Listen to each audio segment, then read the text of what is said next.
બનાસકાંઠાના થરાદમાં નહેરમાં પાણી છોડવાની યોજનાનો ફિયાસ્કો થયો। નેતાઓએ 6 દિવસ પહેલા નહેરમાં પાણી આપવાના વધામણા કર્યા। માત્ર 6 જ દિવસમાં નહેરો પાણી વિનાની ખાલીખમ જોવા મળી। મહત્વનું છે કે થરાદની સીપો પાઇપલાઇનમાંથી નહેરમાં 6 દિવસ પહેલા પાણી છોડાયું હતું અને ત્યારે ધારાસભ્ય પ્રવીણ માળી અને ભાજપના અન્ય આગેવાનોએ કરોડોના ખર્ચે તૈયાર થયેલ યોજનાના પાણીના વધામણા કર્યા હતા।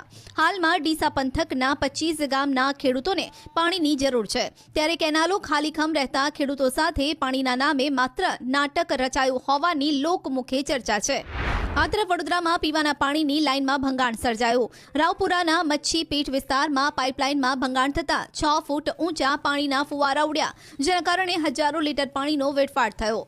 તંત્રની બેદરકારીના કારણે પીવાનું શુદ્ધ પાણી ગટરમાં વહી ગયું। એક તરફ નાગરિકોના પીવાના શુદ્ધ પાણી માટે વલખા છે, તો બીજી તરફ પાણીનો વેડફાટ થતા તંત્રની કામગીરી સામે સવાલ ઉભા થયા છે।